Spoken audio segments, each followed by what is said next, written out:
Hello everyone, happy Whiny Palooza Wednesday. No need to whine, it's Whiny Palooza Wednesday. Have some wine and join us on Whiny Palooza Wednesday with the Green family. Whiny Palooza with our new sign. From my dad's account. I know, I was so hopeful that we would be back on my Facebook tonight. And here we are on Seth's. Sorry about that, people. We're trying. I have driven my husband crazy because I don't have Facebook. Oh, Ella, I have to use your Facebook when we get off of this. I'm driving Ella nuts because I have to do stuff on her Facebook and Seth's Facebook because at this point I don't have Facebook. And I can't call Facebook and message Facebook through Facebook because I don't have Facebook. So Seth has spent Drinking game hours... alert. Every time she says the word Facebook, take a shot and let someone else drive you home. So Seth has been talking to Facebook for A week. trying to get my account back. Every day. If you have any help for us, let us know. You know anyone at Facebook, hook us up. So he has tried. Keep track of how many drinks Ella's taking. And what I want to say is... My hand is empty. Oh my God. What I want to say is that I'm going to start a new account and then my old account's going to come back. Well, now you said it, you just ruined it. You needed to not say it and legitimately start a new account, and then your old account would have come back. So if you get a friend invite from me, it is because I decided to start a new account. So please accept my friend request. I did that account for 16 years. I had accumulated like 1,200 people, which is nothing compared to what Seth has accumulated. It's not a competition. But for me, 1,200 people took me 16 years. And it's really daunting to think about starting at zero. But it is what it is if I have to. And hopefully I don't have to. So here we are. Yes. On Seth's account. Yes. To talk about Inside Out 2. Yes. So I took my girls with their friends to the movies on Saturday. Mm-hmm. And Max also went at night to the drive-in with his friend. So all of us except Seth have seen it. All of us give it a thumbs up. All of us ages 17, 15, 11, and sitting right here, I'm almost 48 next week. So we all loved it. We all recommend it. Take your children because here's what I want to tell you. Not only will it entertain you, but it will help them with their emotions. I am so impressed. As a therapist sitting there watching it, I was like, oh, therapists need to use this in their practice. So It would have good talking points. Good talking points. So I'm going to start with Ella so that she can go do her thing, or she can stay for the whole thing. It's up to her. Oh, we'll see. I don't know how much Dad's going to have to offer because he hasn't seen the movie. I haven't seen the movie. But you did read the blog. So, okay. So Ella, do you want your notes? Yes, please. Okay, we're going to go to Ella's notes. Anything stand out that you want to share? Reporting live. from I will 92 tell you. Wednesday. Well, the first thing is that I thought it was a really important mental health tool Yeah. for people. Yeah. Because it's a guide of what not to do and then sort of what to do. Well, so we don't want to give too much away, but what was so interesting is that she was feeling, the main character is Riley. Go see the first Inside Out if you haven't at home, and then go watch the second one. And you see her as a kid, and then you see her as a teenager in this movie. And I wish that Ella had seen this before she was a teenager because it would have really helped her. So you see Riley be really sad about something that she tries to stuff down. And when we try to stuff down our feelings, never goes well. It is always going to bubble out in different ways. I have often been told that anger is sadness turned inwards. Do you know that? Do you know that when you are angry, it is probably because you are not dealing with your sadness? Yeah. So she's trying to stuff her sadness down, and it's coming out as really poor behaviors, right? Mm-hmm. And I love what you said was that it really helps you learn about how people think. And you said it really was the best depiction of anxiety that you have seen. Yeah, I mean, it's the best way to portray it, and also just to portray the newly teenage girl experience. And I've never really seen it quite done as well.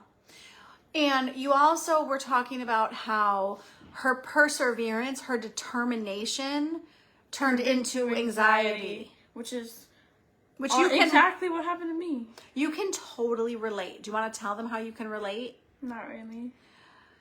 I think it's more, would it relate? Okay. She doesn't want to talk about how she relates, but she related to Riley. All of your kids will relate to Riley. Max related to Riley. Riley put so much pressure on herself with her sport, which Max totally understood as far as sports are concerned, and trying to impress the captain of the team and not being true to who she is. And I'm trying to remember what you said about anxiety. You said that you really got a hold of your anxiety. Do you want to tell them how you did that? Because it's really good advice. You don't have to. I guess just taking a minute to refocus yourself helps. Well, you said... I don't really remember exactly what I Ella's said. words. I'm going to quote Ella because this was amazing. She said, finding friends who like and accept you versus trying to be something that you're not. Be yourself and find people who accept you for who you are instead of trying to fit in with people who make you feel less than. Give yourself grace and realize that everyone messes up. Ella wasn't giving herself grace, and that was causing more anxiety. And reminding myself that no one is inherently better than you. Oh, so that makes more sense than what I was going to say. Well, you and I have talked about the fact that every single person is a human being. Taylor Swift is a human being. She's not better than you. Don't think too much about what people are thinking. We overthink what people are thinking about us. And they're usually self-involved, thinking about themselves. They're not usually thinking about you. That's really Right, the invisible audience is a thing. Ooh, tell us about the invisible audience. So the invisible audience is a term in psychology they use when people feel like everyone is paying attention to you, and it's especially worse in teenagers, and it's not real. Is that like that you think everybody's talking about you? Yes, you think everyone's talking about you, you think everyone is judging you, but in actuality, they're probably busy judging themselves. That's really And good. having the exact same feeling. That's really helpful. So I had a few lessons from the movie that I would like to share with you, starting with the understanding and normalizing of emotions. I think that it's really good for our kids to see Riley going through all the emotions: joy, sadness, anger, boredom, disgust, what else? Anxiety. Envy, embarrassment. Embarrassment was one of my favorite emotions in that movie. There were new emotions. Go see it. That's in the trailer, Mom. Okay. That's not a spoiler. There's new emotions, and we know New from beyond the first movie. the first movie was just like the first, Joy, anger, sadness. Because it disgust. represents you being a child. and then the second movie brings on new emotions like embarrassment, and we know teenagers get embarrassed. We embarrass our kids all the time. Riley was trying to impress the captain of the team, and she kept embarrassing herself. So we all understand that. And I love that they brought boredom on, because how many times are our kids like, boring? You Right? did a pretty good impression. Yeah. So it helps your kids understand what they're feeling because they see it on the screen. They can identify their emotions better, and it normalizes it for them like, hey, Riley has that feeling too, right? Right. We all have the same feelings, all of us. I love that they talked about the value of sadness. I think that... That's been explored throughout both Inside Out movies, too. Okay, do you want to talk about it at all? Well, in the first movie, it shows how when you're a kid, you feel like you have to be happy all the time, but there are reasons that you can be sad, too. And then in this movie, it almost shows how sadness becomes more prominent as you grow up, and just how essential it is. And I'm not going to go into spoilers. Yeah, we don't want to give anything away, but what we find is that when we push our sadness down, our feelings and our behaviors bubble into not good things. But when we acknowledge our sadness and we let ourselves be sad, that's where the healing and the growth comes from. Like, I was crying the other night and Seth was like, you finally let it out. Like, I am one of those people who I don't like to cry, so I stuff it and I stuff it and I try not to cry, and then eventually it comes out. Right? That is very true. You have been saying every day for a week, I could cry, and I kept saying, so cry already, get it out, and then you finally did. So, way to go, honey. Thank you for being so happy that I cried. So we learn from the movie that growth and change are constant, and we're not going to tell you. Well, Riley and her friends are going to high school, and going to high school is a huge change, and there's more to the movie that we're not going to give away about why it's such a big change. But the only thing that we know in life is that things are going to change. Things don't tend to stay constant. So if we can learn to ride the wave of change, like Riley shows us how to accept change and how to ride the wave of change. Do you agree, Ella? Yeah. And it was a change that she didn't want, but you got to grow up and go to the next level. You can't stay in middle school. Not forever. Not forever. And you can't stay in high school. When you're done with high school, you're going to go to college. Like, life is always changing. I can't keep you as babies. Every year you get As much as you would want older to. and wiser. So, empathy and understanding. It was so good to see what was going on in Riley's head. It really shows you what she was thinking and feeling. And her friends had no idea what she was thinking and feeling, but if they had tried to get into her shoes, maybe they could have understood why she was acting how she was acting. And I think it really teaches us to remember that people are acting a certain way because of how they're feeling. So what are the reasons for their behavior? Mm-hmm. So don't you feel like it gave you more empathy and understanding for people? I mean, yeah, it was a good champion of showing that. Yes. So I have to remind myself to say, what is going on for that person? Mm-hmm. That's a good question. Communication is key. So all of our problems in our marriage tend to be because we're not communicating. I would agree with that. All of your problems in relationships tend to be a lack of communication. Riley was having conflicts because she was not communicating.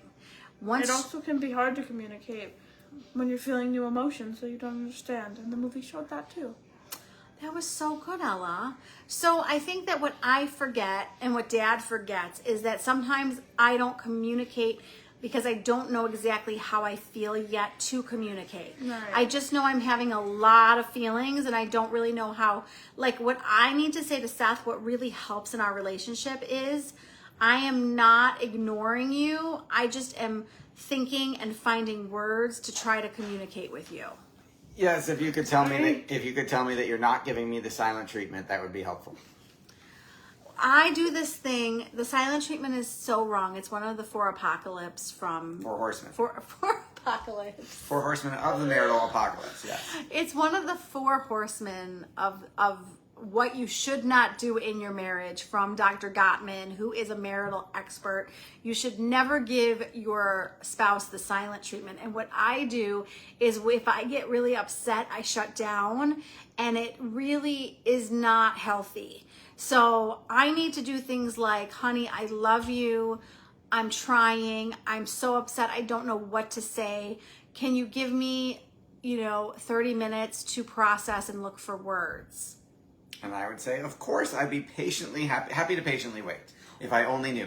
Or like sit down next to each other and try to talk. You don't have to always have the right words.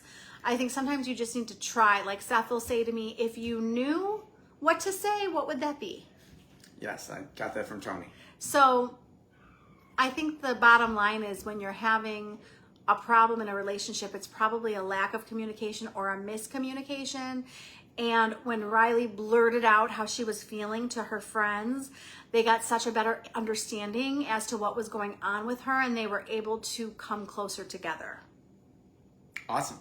So Ella, what were you going to say about not knowing what you were feeling? Do you have any more to say about that? Because that was really good. I think, you shouldn't be taking marital advice from a 15-year-old. But if we were, what would it be? If you sit together with your spouse, you could also always brainstorm how to communicate together, because it would be easier to figure it out with two brains instead of one. That's actually a pretty good idea. I think that I guess it depends how heated the argument is. Right. So Ella's advice is very wise and very good for friendship and relationship and marital relationships. I think that the little caveat that I want to add is if I am too upset and too heated and don't want to say something to hurt Seth, then my self-awareness of that has grown in such a good way of, instead of, Seth has seen the growth, instead of blurting out things that I don't mean, and instead of being mean and say, and you know, I don't want to call him names. I don't want to tell him he's being a jerk. Sometimes I don't want to say the wrong thing. So sometimes I need a moment to calm down before I can even try to brainstorm with him how I'm feeling. Maybe after you've calmed down. Yes. And sometimes you're right. We just need to sit down and say, let's try to talk about this and try to resolve it.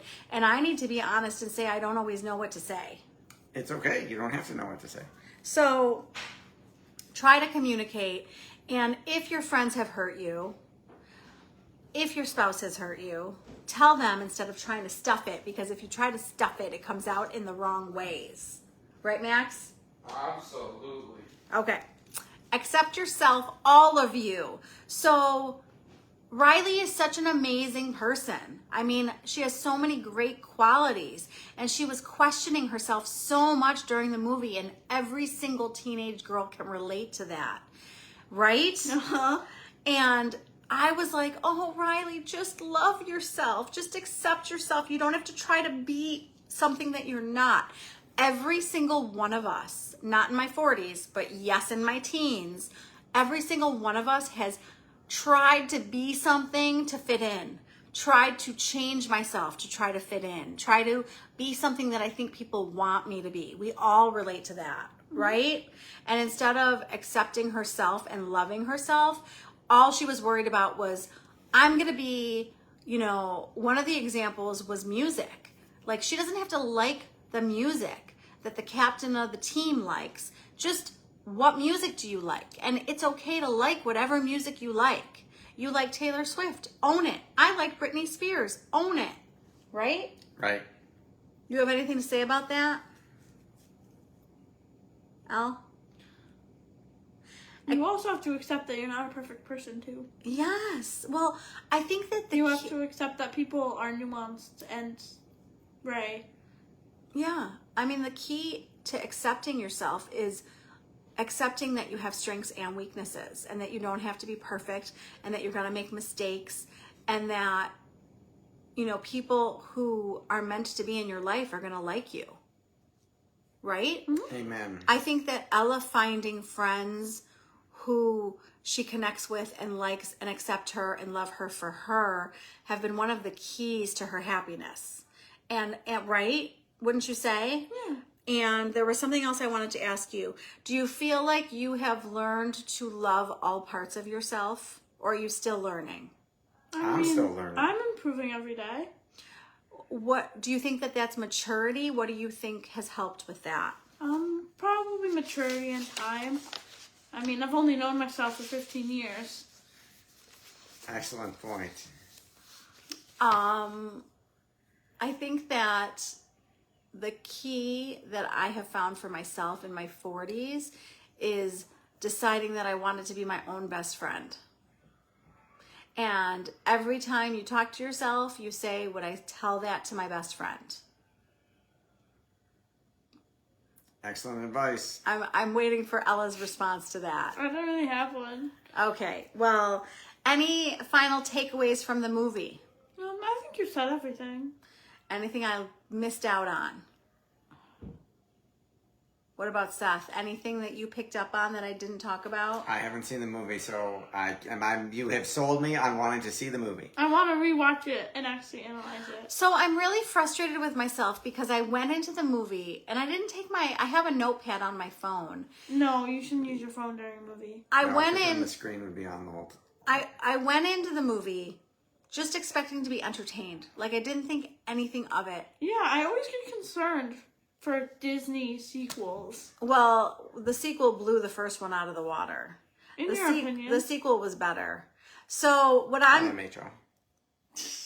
what is it? In my So what I'm gonna say is I went into the movie just because Ella wanted to go. So I wanted to take Ella and her friends, and I ended up taking Lily and her friends. And I was just going purely to take my daughters and be entertained. And I had no idea that there were going to be so many lessons. If I had known that there were going to be so many lessons, I would have like brought a notepad. Well, actually, and taken bringing notes. like a physical notebook is fine, but don't go on your phone during a movie. Well, I did go on the phone during my movie. Why? That's not okay. And I definitely needed to have taken notes. That's not good movie theater etiquette. I think that there may be a part 2 to this, and the reason I'm saying this is because I think the lessons are so valuable, and because I am going to watch it again, and I am going to take notes, and I am going to have Seth watch it. So I think we need to do this again when Seth can actually take part in the conversation. Yes, please. So I had to talk about this. It was such a good movie. It had so many lessons. And if you go to whinypalooza.com and you read the blog, we want to tell you that not only did I write a blog, but if you keep reading, which I forgot to make a note at the top, if you keep reading, Ella also wrote a blog. So I should have written that. I have to go change my posts to note that there's also a section from Ella that she did. Yay, guest blogger. So thank you. I got paid very good money for writing. Thank you for writing. Thank you for working tonight and joining us and being willing to do this. Of course. And you are on, Ella is officially done with school. Yay. And so is Max. Yay. And Lily is done on Monday. Yay. So Ella, you are welcome to be paid to write whenever you want to this summer. Well, I got my nails done, so that was my payment for this one. I'm just saying that anytime you want to write, I will pay you with actual cash. Okay. And not in nails. Right? Good to know. You got a vinyl and you got That's your true. you got your a vinyl and you got your nails done. That's true. That's Vinyl is in a record. Yes. Okay. that's more. That is More money than way more than I was going to give you in cash. I'm just saying. That's true. So feel free to write anytime. Feel free to suggest topics this summer while you're home. And feel free to send us your topics. And feel free to send me good energy for me to get my Facebook back. Amen to that. So we want to tell you who. Please, I don't want to keep giving her my phone. Yes. Oh my God, I do need your phone. So don't disappear. Why don't you go take a shower and give me your phone? Okay, good idea. Okay, she's going to shower and give me her phone so that I can post. So you have to find me on Seth and Ella's Facebook for now. You will either see my Facebook come back or you will see a new Facebook invitation to friend me on a new account. And I want to tell you who's on the podcast this Friday because I'm very excited about this guest. So when I got to moderate Beauty Boost Buffalo, Stephanie Ladowick was one of the wonderful women on the panel. And when Stephanie was talking about hormones, I was like peeled to her. Like you couldn't like move me off of her. And then I realized I would have to go to the next person. And I was like, but I was listening to Stephanie. Like I have more questions for Stephanie. And I was like, okay, I'm going to have her on my podcast because I have loads of questions for this woman.